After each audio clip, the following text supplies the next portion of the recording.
Bueno, el día de hoy vamos a hablar sobre la fisiopatología molecular y la citogenética en leucemia amiloide. Me voy a centrar más hacia los mecanismos que ya platicamos en la clase pasada pues, como tal de la leucemia, de cómo la célula se convierte en un blasto y además de eso, tienen una mutación para hacerse y proliferar y tener supervivencia casi inmortal. Entonces, la leucemia amiloide aguda es muy importante que em, pensar que, como lo explican en su clasificación más nueva de la OMS o de la clasificación internacional, nos confunde a veces mucho que habla sobre, hay una clasificación sobre morfología que es la FAB y otra clasificación que es sobre, como tal, cómo se deben de llamar las leucemias, sobre su causa como tal citogenética. Entonces, lo de la causa citogenética es como tal su nombre literal, porque si tú encuentras una leucemia de una célula, no sé, LM2, madura o algo así, además de eso tienes que saber de qué citogenética tiene, pues con la actualidad, toda la tecnología que hay ahora, se debe de llamar como tal qué mutación tiene y tiene que haber una razón de esa leucemia, no puede solamente llamarla por su morfología. Entonces, de hecho, ya en las clasificaciones más nuevas, pues se habla solamente de la citogenética, entonces por eso es tan importante saber cómo funcionan las mutaciones y claro que puede relacionarse y se relaciona en la mayoría de las veces que una morfología lleve hacia una mutación en específico, pero es más importante que esa mutación se comporte de una manera y que no se va a dejar de comportar así, y por eso hay que tratarla diferente. A veces uno puede más bien pensar que si es una mutación de un tipo, se va a comportar de una manera clínica y también va a ser en una edad específica. Entonces, puede ser que todas estas mutaciones, ya que identifiquemos, bueno, a lo largo de los años se han identificado mutaciones en específico en algunas edades o en alguna clínica específica y por eso podemos pensar y pedir marca, no sé si puedo decir, la misma, la mutación que uno está buscando o algún tipo de genes, pero casi siempre se busca como tal, le tomas médula ósea y se marca, se pide un panel de mutaciones que son de leucemia amiloide y ahí en ese panel pues son los que le voy a comentar. Pues hablaremos iniciando con la hematopoiesis normal y cómo se altera en la leucemia. En una hematopoiesis normal hay no sé cómo poner mm,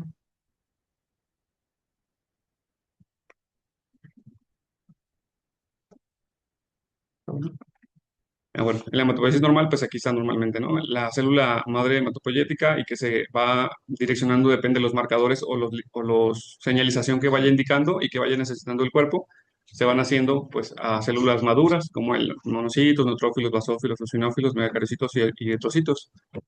En estas hematopoiesis normal hay una autorrenovación, diferenciación y una apoptosis fisiológica. ¿Qué significa? Pues que no siempre vamos a estar todo correctamente, no somos perfectos, entonces hay unos, se llaman pues genes o protectores del genoma. Cuando una célula se equivoca al multiplicarse, hay una apoptosis fisiológica que la destruye en el momento en el que se nota ese error. Y es lo normal en una hematopoiesis. Pero cuando hay una transformación leucémica, hay mutaciones que aquí pues hay unos nombres. En general depende de la altura en que estamos hablando de la madurez de las células, pero pues ahorita vamos a hablar más adelante. En general pues de cada proceso, pero las mutaciones acumulativas, alteraciones epigenéticas y expansión clonal. Cuando se habla más de alteraciones epigenéticas, pues hablamos más de leucemias de adultos, pero en igual momento, pues hay mutaciones acumulativas y una expansión clonal en el general de las leucemias, y que pues aquí les van a salir nombres de unos genes que siempre estamos notando en leucemia, RONX1, FLT3, y pues vamos a hablar más adelante de esto. Aquí quise hacer una analogía como entre Peter Pan y, y las leucemias blásticas o las leucemias inmaduras porque cuando lo estaba leyendo, pues dice que son células que se quedan inmaduras o se quedan como niñas, o sea, células inmaduras, para todo el tiempo y además hay como un ejército del nunca jamás, así que los niños del nunca jamás son las leucemias. Las leucemias, las células que están del lado derecho, ahí están sus niños del nunca jamás, del Neverland, que pues están todo el tiempo en supresión de hematopoiesis normal, filtración de la médula y resistencia a la apoptosis y que no dejan de ser inmaduros. Y pues en un lado izquierdo, como debe de ser la hematopoiesis normal.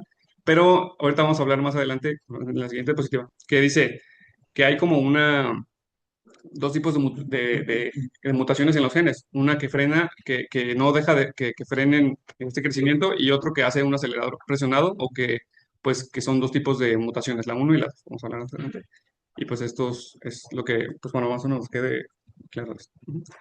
La hipótesis del doble golpe o del two hit en inglés, hablamos de estas mutaciones. Hay unas mutaciones clase uno que activan, son activadoras de la proliferación y que también como que aumentan su supervivencia. Se llaman clase uno. Y las mutaciones clase 2 que hacen que la célula sea inmadura, que sea una célula blástica. En general son ejemplos como el KIT, FILT3 son las clase uno y la NRAS. La clase 2 son RUNX1, CEBPA, que son las más importantes, que más o menos vamos a ver pediatría, y NPM1, que son estos, pero en general son estos ejemplos. Ahorita vamos a hablar más específicamente de eso. Pero habla que, como le estaba comentando, la célula madre hitopoyética se repara su ADN, pero tiene un problema de reparación y en una situación normal, el mismo cuerpo lo nota, puede ser por dentro de la célula y que se diera cuenta, pues estoy mal, me estoy replicando o tengo un problema en el ADN y se manda a hacer una apoptosis o el sistema inmune puede ir y detener esas células.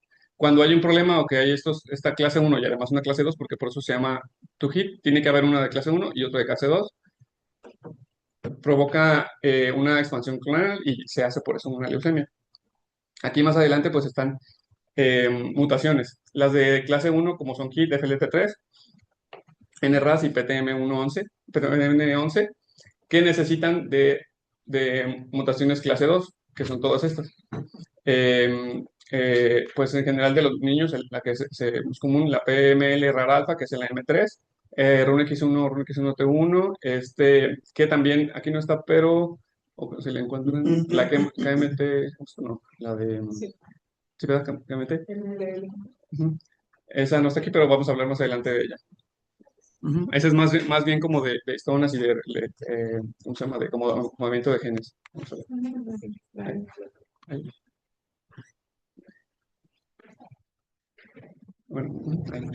Y bueno, este dibujito significa que pues, va sin frenos como en el amor, va sin frenos el crecimiento y la expansión clonal, esta leucemia, porque pues lo que a mí me interesa mucho de esta leucemia es que son de esas leucemias o de estas patologías que tienes que ser muy agresivo en el tratamiento, al menos en la inducción o en todo el tratamiento, porque son muy clonales y además tienen una clínica a veces fatal y eso explica muchos en los artículos que he leído. Todos había en la introducción una parte de que ya hemos aumentado la supervivencia en leucemia linfoblástica aguda, pero en leucemia mieloide no se puede, o sea, está en 50% de supervivencia hasta en los países de primer mundo. O sea, es a veces tan difícil para todos que llega un niño y no puede detener su enfermedad, aunque estés con quimioterapia o en los mejores hospitales. En esta imagen que tomé de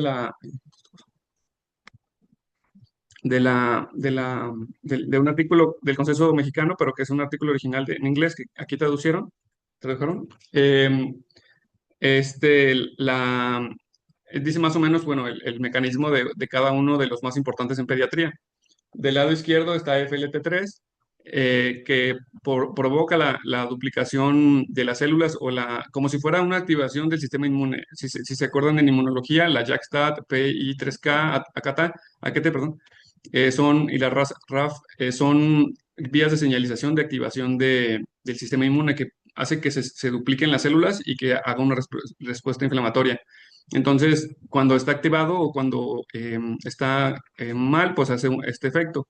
En el TP53, saben que estos son pues protectores del genoma, a veces hacen que la célula se quede en blasto o que no haga maduración porque están bloqueados muchos genes que se inducen a la maduración. Hay otros como el DMT3A que hacen que las histonas o que el DNA se metile, entonces que se bloqueen todos estos genes. La modificación de la cromatina, como también es que se bloqueen las histonas. Bueno, eso vamos a hablar más después, pero son como en general los mecanismos que se hacen. El RUNX1, RUNX1T1 también acá que hacen que la transcripción no se lleve a cabo y que no hayan genes de maduración, también eso provoca. Y pues en general vamos a hablar de esto. Esta imagen está muy padre, pero está muy general. A lo mejor y podríamos eh, solamente pues el artículo lo hace como una introducción porque la verdad es que cada uno de ellos, como vamos a hablar más adelante, tiene su mecanismo específico. pero en general esta es la de pediatría. Cuando uno habla de leucemia mieloide agudo, a veces en unos artículos viene como de adultos y niños juntos, pero la diferencia, aquí vamos a hablar, que entre niños y adultos hay diferencias. En pediatría, los rearreglos estructurales son lo más común, las fusiones génicas y hay una menor carga mutacional. En adultos, casi siempre la leucemia mieloide se asocia a una edad avanzada. Casi siempre son pacientes mayores de 60 años, 70, porque se dice que en adultos, por cada año, arriba de 70 años, tienes como un riesgo de estar haciendo errores y más errores porque tus genes pues, ya están un poco dañados de todo lo que se han expuesto en la vida. Entonces, aquí hay una tabla que le voy a decir más o menos. En este artículo y se habla más bien de la actualización de las clasificaciones. Casi siempre no es porque uno quiera actualizarse o que quieran estar así cambiando porque algo tienen que hacer. Más bien es porque cada vez se está investigando y están viendo nuevos hallazgos en la investigación gracias a la biología molecular. Entonces, casi siempre como hablamos de la historia y que hay siempre problemas de, ¿cómo puedo decir? Como de ego y de cosas. Hay una clasificación que es la de la OMS, que está en medio, que todo el tiempo desde que pues, se investigó después de la FAB y se hizo a inicios de los 90 y 2000, se inició esta clasificación y siempre se había llevado esta. Pero ahora hay como una propuesta de la International Consensus Classification que es como de europea o más como de que no tienen como tanto, tal vez en conceptos, concordancia con la OMS, pero igual pues se llevan más o menos en esto. Ahorita vamos a hablar más de eso, pero en general todos estos genes se identifican. En la OMS te dicen que se debe de clasificar pues por genes, no por morfología, como hablamos en la FAB. Entonces, si tienes una leucemia, hay que ver si tiene KMT2A, si tiene RUNX1, la fusión, CBF, MIH11. Ahorita vamos a hablar de la localización en el OSI, pero vamos a hablar que así son las clasificaciones y que una vez que tenemos esta identificación, pues vamos a saber el comportamiento y también el riesgo que tienen cada uno. Puede ser que unos son más sensibles a quimioterapia, que otros son tan sensibles, que otros son en niños lactantes. Entonces, por eso mismo es importante clasificarlo en la biología molecular, en citogenética, porque ese es el comportamiento. Y pues estos son como en general las mutaciones que se tienen. Lo más común pues son las rayas más grandes. A veces hay en esto amarillo otros que no se han encontrado porque todavía falta mucha investigación en esto. No se han encontrado o falta mucho investigación en esto que no son tan comunes pero que tienen a veces problemas o que son lesiones raras. Entonces, lo más común es KMT2A, RUNX1, esta CBF, MIH11 y ahorita vamos a hablar de eso. Mm, bueno, esta otra gráfica que habla de qué tan común y además también me quiero explicar o darme a explicar que en la KMT2A hay muchos partners demás como parejas que se pueden dar hacia KMT2A. Tú tienes este gen y luego de repente cuando hay este error en la translocación, muchos genes o que están disponibles pueden pegarse en KMT2A y por eso se identifica con tantos. Pero en general el KMT2A pues es un grupo y luego se pega a estos tipos de ANL, AMLT4, ALL, ELL, perdón. Bueno, son que se hacen esta fusión y que provoca la proliferación, o más bien provoca la inmadurez de la célula. Y luego tiene que haber una clase 2 que haga que se prolifere. Y pues esto, RUNX1T1 que es común, CBF, lo que estábamos hablando. Y también hay como tal eh, mutaciones que son solamente ploidías triploidías, trisomía 8, monosomía 7, monosomía del 5. Y esto es también lo que difiere, que vamos a hablar más adelante, entre la clasificación de la OMS y la de la INSC, porque, bueno, la de internacional. Porque entonces yo también me confundí con una paciente que tuvimos, Regina, cuando empezamos a diagnosticarla. A veces pasa que no tienen los suficientes blastos, 20% o 15 o algo así en médula ósea, pero si encuentras este tipo de mutaciones que son de lesiones o cloidías o problemas cromosomales que van a provocar este tipo, o sea, tantos blastos, a lo mejor en ese momento no los tiene, pero si lo tomas en 2 días o 3 días más vas a tener los blastos. Si tienes una mutación de este tipo, no lo puedes dejar sin quimio, no puedes dejar sin tratamiento, entonces tiene una leucemia. Entonces, a veces es la importancia de conocer pues el origen como tal de estas enfermedades. Mira, el 20-25% sin anormalidades en el cabello. Ah, también Eso eso. hay que tener en cuenta.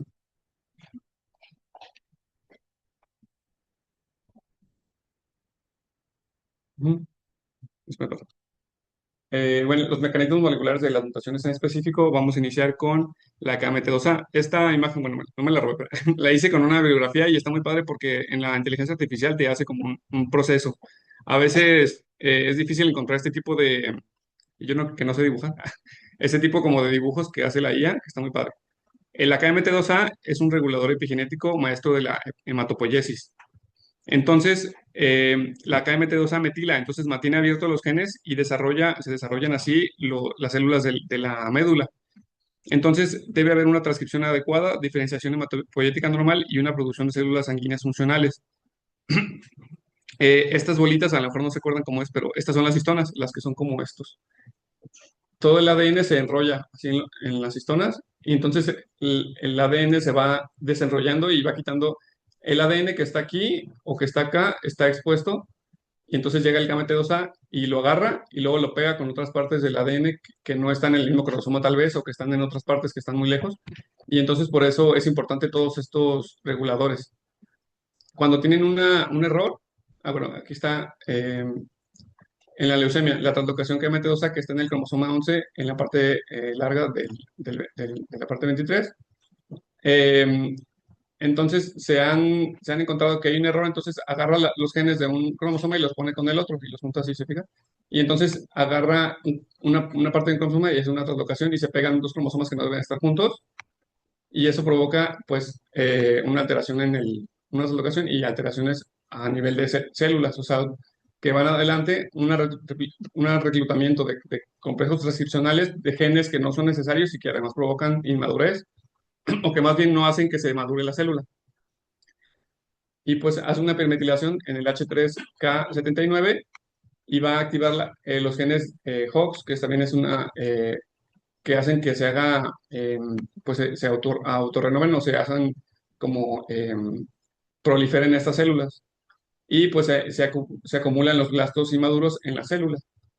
A veces este KMT2A puede actuar solo, no necesita una mutación clase 2, pero por eso mismo es tan importante porque a veces lo vemos en niños, en los lactantes, o es un específico de lactantes, aquí se está hablando, que es de niños lactantes y leucemias congénitas, provoca infiltración del sistema central y leucemia cutis. O sea, creo que es la niña, esta Tiffany. Tiffany tiene el KMT2A. Y por eso mismo es tan importante y son indicaciones de trasplante porque pues es un problema de los genes que hace que se trasloquen, o sea, como en una proteína tan importante como es el gameto-2A. Sin embargo, ya regresamos para acá un poco tu imagen. Ujú, Hablábamos de que iban a revisar sobre los inhibidores de las meninas. ujú. ¿Qué tendrá que ver ahí la terapia blanca? Ahí lo tienes en verde.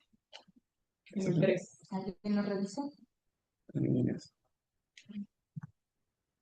Dios, toma, sí, sí. Ujú. Bueno, ¿qué son? Mm, y pues nomás eso que pues activan, pues es el KMT2A es un mecanismo. ¿Hay una duda que tengan en esto? Y bueno, más adelante. Em, ay, em, pues ya nada más agregar. La verdad es que sí, es un mecanismo que de esos creo que no se comportan como en los adultos. Esta leucemia, que es una mutación puntual en este tipo de proteína o de maestro epigenético, eh, son problemas que a veces pueden hacer que recaigan además de trasplante y a veces sale en el consenso que hay niños que además de trasplante recaen y recaen y pues tienen toda la vida para hacer más errores en esto.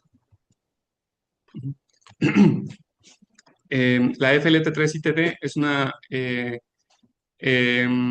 un ligando, un receptor que está en la membrana que provoca o que causa la proliferación celular en casos normales. O sea, si hay una respuesta inflamatoria, hay un ligando que llega y activa este mecanismo y entonces hay esos receptores que tienen una parte intracelular que activan hasta el ADN, que se van hasta tirosina y activan la transcripción. Entonces, cuando hay una mutación en este receptor que además tiene esta parte transmembranal que le digo, tiene mutaciones que hacen que se active, que se pierde la autoinhibición y que se, se autofosforilen de manera constitutiva. Entonces, eh, la activación constitutiva provoca que se activen todas estas señales de inflamación y de proliferación celular.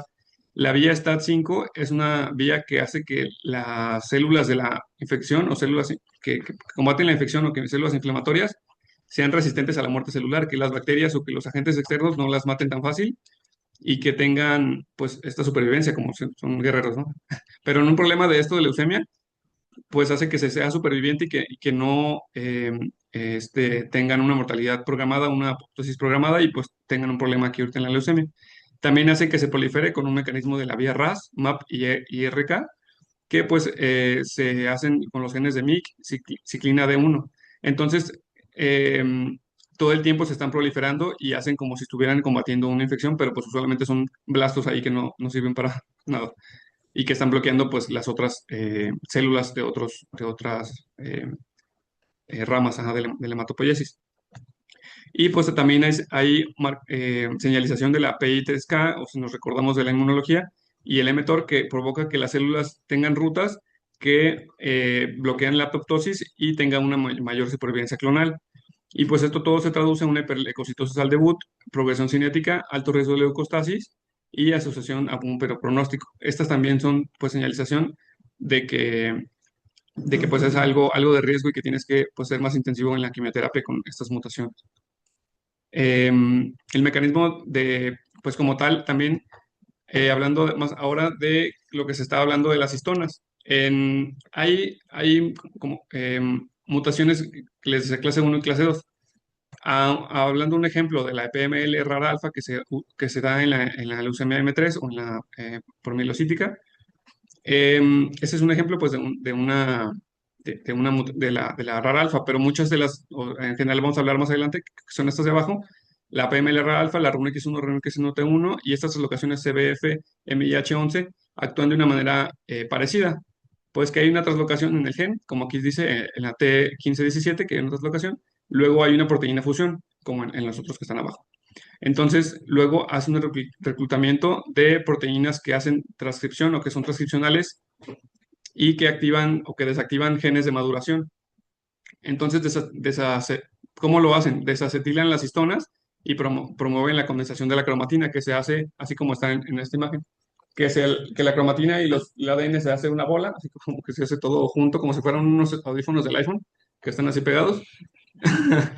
Y entonces ni siquiera puedes agarrar el audífono porque está todo ahí de que jalado, o que si quieres agarrar una parte, pues no se puede. O como cuando hay una bolsa que está muy cerrada, ¿no? Que no puedes abrir. Así más o menos está el ADN. Y entonces esos genes de la maduración no salen hacia poderse replicar y hacer transcripción y luego hacer genes o proteínas, ¿no? de maduración. Y se queda y se hace un bloqueo de la diferenciación y queda un blasto leucémico inmaduro. Em, pues sería ahondar pues en genes y nombres, todo esto, pero lo más importante es saber que pues para nosotros, cuando pedimos un estudio y un panel de mutaciones en una leucemia, claro que vamos a saber más o menos cómo se está comportando. Si estás viendo la VH, tal vez ves que hay un montón de eosinófilos, estás viendo un montón de monocitos, más o menos te da una idea en la pura VH. También te da una idea cuando ves la morfología y por eso mismo uno pide el panel para saber qué es lo que está pasando en realidad. También porque ahora con la actualidad, pues como dice la doctora, hay ahora terapias blanco en algunos de los tratamientos ahora en la leucemia pediátrica. En la leucemia de adultos hay un poco más porque también hay más estudios fase 3 y fase 4 que se pueden llevar con adultos que está un poco más éticamente como que se puede hacer. Y a veces con niños pues no te dejan experimentar, o a veces los niños se nos van en 1 o 2 meses, no te da tanta chance de meterles un protocolo, de darles un tratamiento que está exactamente así. Entonces, creo que es lo que más nos detiene en pediatría, pero lo que nos importa también es hablar de esto y para ir investigando y cada vez que cada quien pone su grano de arena en investigar cómo podemos llegar a realizar terapias blanco, porque por eso hay que saber el origen de la translocación y luego la proteína fusión que se hace. Mm. Aquí nomás es una tabla de más o menos, en general, cómo funciona. El PLML alfa bloquea la etapa de empromielocito y hay una alta afinidad por correpresores del HDAC, que son las células que se quedan en las histonas y que bloquean la transcripción. En la RUNX1, RUNX1, aquí está la ubicación, es 821 y pues el apellido de Q22, Q22.1. que se desplaza el factor maestro del RUNX1 sano y se une al ADN y apaga los genes Diana mediante el reclutamiento de HDC y congela el blasto, al blasto en la fase mieloide muy primitiva. Y pues el CBF MIH11, pues 11, que altera el tráfico normal del factor HCBF, perdón, ahí me estoy todo claro, y atrapa factores esenciales en complejos defectuosos y silencia la diferenciación monocítica y granulocítica. Estos tres más o menos son de los más comunes que vemos en pediatría y por eso los coloqué aquí para saber su función o su patogenia.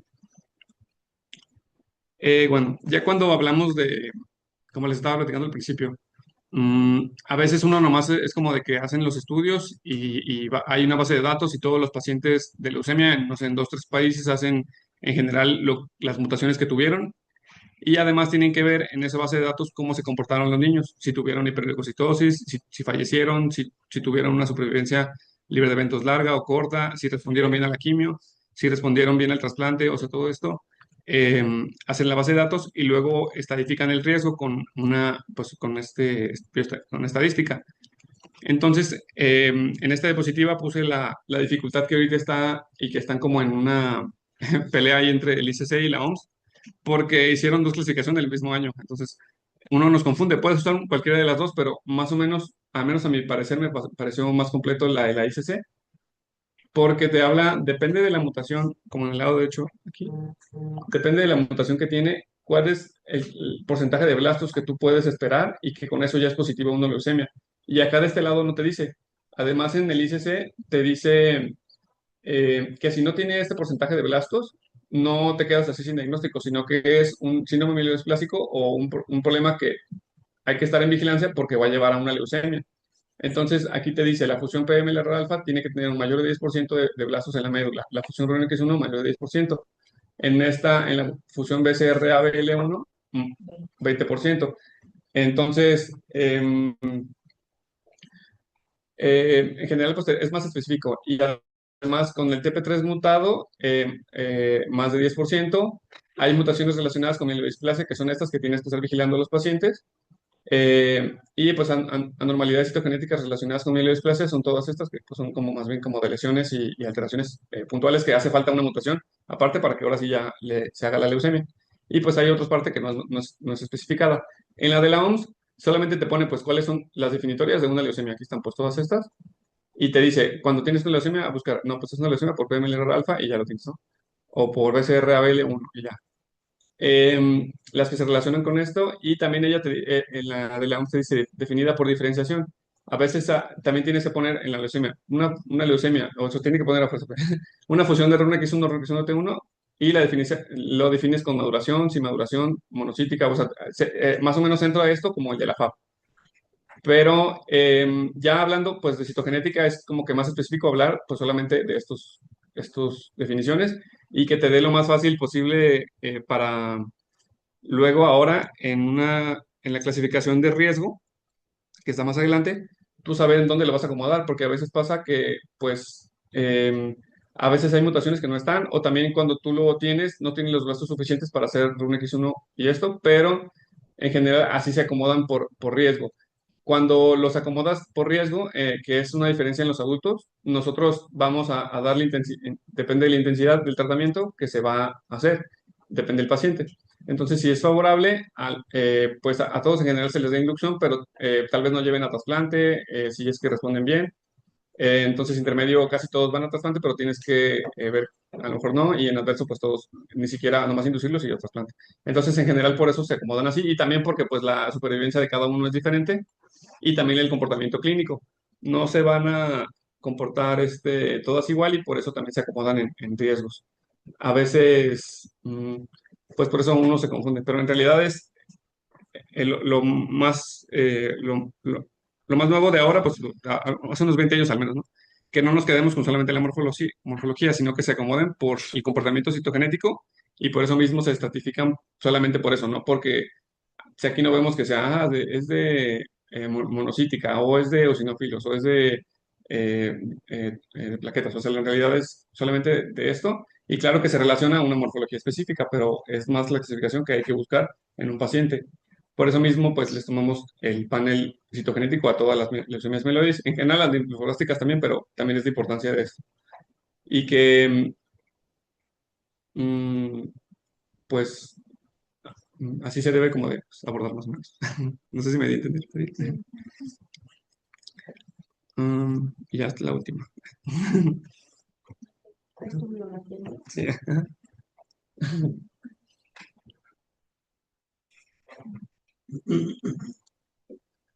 De acuerdo. Claro, el concepto no la puse. Así está, el concepto mexicano. Bueno, hay un concepto Sí, mexicano que es está el muy bonito. de Luna, ¿no? Hay un concepto Una y Zapata. que está bonito porque aunque está completo, la verdad, te mete todo, o sea, aunque te recaigan y todo, lo puedes checar ahí el tratamiento y las bibliografías que usar. Ujú. Sí, ese artículo está muy bonito para que lo veamos revisado. Las imágenes buenas también. También habla mucho de la M3 y los factores, los efectos secundarios del tratamiento. Ujú. De hecho, no le de eso en esta presentación, pero no sé si vamos a hacer una. M3 tiene. Sí, porque sí es diferente. De acuerdo. Muy bien.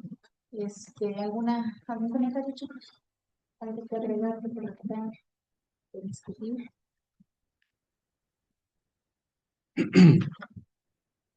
¿No?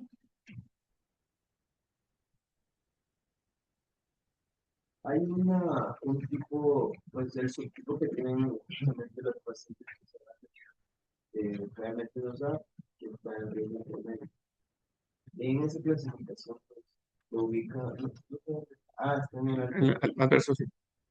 pero sí hay uno puntual porque son tres carreras, Sí. tipo, uno, dos y tres. Y el primero, ¿no? Es el que va con riesgo. Sí, sí, sí había otra tabla que, de hecho, la del consenso está un poco más especificada, como de hasta dónde está cada uno. Se me la puedo poner, pero sí, Dependiendo con ujú, cuál haga la 9 sí, la locación, ¿no? ujú, Pues eso cambia. ¿dónde quedó eso? Pero sí, sí, hay otras más como, con más detalle de riesgo, de certificación de riesgo. Sí, y es que eso, o sea, de todas maneras es como algo muy puntual, porque uno ve un KMT2A, sea linfoide o mieloide, y uno inmediatamente piensa en que es alto riesgo. Y pues eso llama la atención cuando se hizo este último diagnóstico, porque no era en alto riesgo. Nada más es como para saber dónde ubicar. Sí, es correcto. Sí, aquí hay una que da MT2A que es de intermedio, con MLT3. Ujú. Ese es intermedio. Ajá. Y otra, Que en realidad ese fue el de esta niña. sí. Aquí lo que lo llevó al trasplante fue las otras situaciones que traía. O sea, como Sí, todo probablemente Y la otra era que cuando pues, estuvimos con Judith de rotación, habíamos revisado eso de los inhibidores de las hormonas. ajá, Y pues la primera cosa que llamaba la atención es que son violas sí. y que pues sí se están haciendo algunos estudios ahora como para tratar de integrarlo